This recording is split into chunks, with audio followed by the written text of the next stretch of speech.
ఓం నమో హరిహరాభ్యాం. కార్తీక పురాణం 17వ అధ్యాయం. అంగీరసుడు ధనలోభునికి చేసిన తత్వోపదేశము. స్తంభదీపం నుంచి ధనలోభుడు వచ్చిన తరువాత అంగీరసుడు దగ్గర అతని సంశయాలు తీర్చమని అడిగినప్పుడు అంగీరసుడు ఇలా చెప్తున్నాడు: ఓ ధనలోభి, నీకు కలిగిన సంశయములు సమాధానాలు చెప్తున్నాను. కర్మ వలన ఆత్మకు దేహధారణం సంభవిస్తుంది కాబట్టి శరీరోత్పత్తికి కర్మ కారణం అవుతుంది. శరీర ధారణం వలననే ఆత్మ కర్మ చేస్తుంది కాబట్టి కర్మ చేయుటకు శరీరమే కారణం. స్థూల సూక్ష్మ శరీర సంబంధం వలన ఆత్మకు కర్మ సంబంధం కలుగునని తొల్లి పరమేశ్వరుడు పార్వతీదేవికి వివరించారు. దాన్ని మీకు నేనిప్పుడు వివరిస్తాను. ఆత్మ అనగా ఈ శరీరం అహంకారముగా ఆవరించి వ్యవహరించేది అట్లా అని చెప్తున్నారు.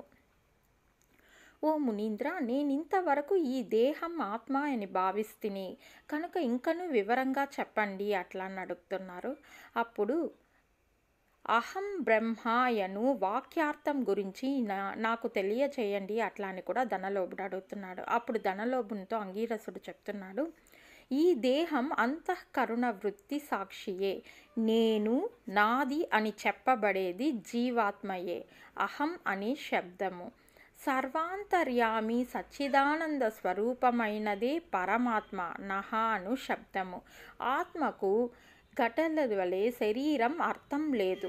ఆ ఆత్మ సచ్చిదానంద స్వరూపం. బుద్ధి, సాక్షి, జ్ఞానరూప శరీరేంద్రియములకు మొదలగు వాని వ్యాపారమునందు ప్రవర్తింపచేసి వానికంటే వేరుగా ఉన్నదే ఎల్లప్పుడూ ప్రకాశించున్నదియే ఆత్మ అనబడేది. నేను అనేది శరీరేంద్రియముల్లో ఒకటి. ఆ దేహేంద్రియాలన్నింటినీ ఏది ప్రకాశింపచేయుచున్నది అది ఏ నేను అనే నిశ్చయం.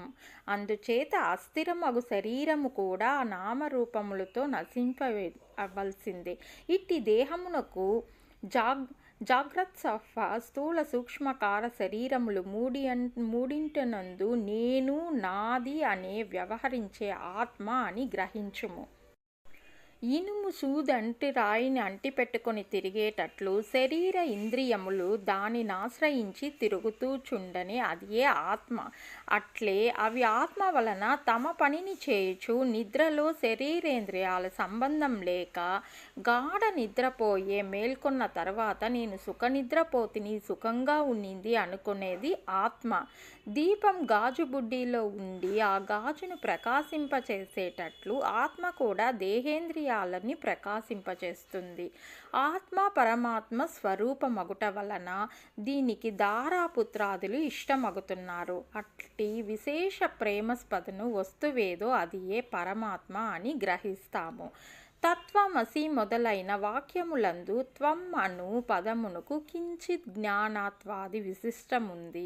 జీవాత్మ అని అర్థం. తతః అను పదమునకు సర్వజ్ఞాత్వాదిగుణ విశిష్టమైన సచ్చిదానంద స్వరూపమని అర్థం. తత్వమసి అనేది జీవాత్మ పరమాత్మ ఏకత్వంను బోధిస్తుంది. ఈ రీతిగా సర్వజ్ఞానాత్వాది ధర్మములను వదిలివేయగా సచ్చిదానంద రూపమొక్కటియే నిలుస్తుంది. అది ఏ ఆత్మదేహ లక్షణము. ఉండుట, జన్మించుట, పెరుగుట, క్షీణించుట, చచ్చుట మొదలగు 6 భాగాలు శరీరానికే గాని ఆత్మకు కాదు. జ్ఞానానంద స్వరూపమే పూర్ణత్వము గలది. వేదములలో దేనికి సర్వజ్ఞత్వము, ఉపదేశము, సంపూర్ణత్వము నిరూపించబడిందే అది ఏ ఆత్మ. ఒక కుండను చూసి అది మట్టితో చేసింది అని ఏ విధంగా మనం తెలుసుకుంటామో అట్లనే ఒక దేహాంతర్యామి అగు జీవాత్మ పరమాత్మ అని తెలుసుకొనుము.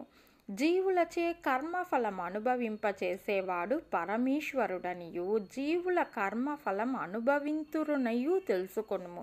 అందువలన మానవుడు గుణ సంపత్తులై గురు శుశ్రూషనొనర్చి సంసార సంబంధమగు ఆశలన్నీ విడిచి విముక్తిని పొందాలి. మంచి పనులు తలచిన చిత్తశుద్ధియు దాని వలన భక్తి జ్ఞాన వైరాగ్యములు కలిగి ముక్తి పొందును. అందువలన సత్కర్మానుష్ఠానం చేయాలి. మంచి పనులు చేస్తే కానీ ముక్తి లభింపదు అని అంగీరసుడు చెప్పగా ధనలోభుడు నమస్కరించి ఇట్లా అన్నాడు. సప్తదశాధ్యాయము 17వ రోజు పారాయణం సమాప్తం. ఓం నమో హరిహరాభ్యాం.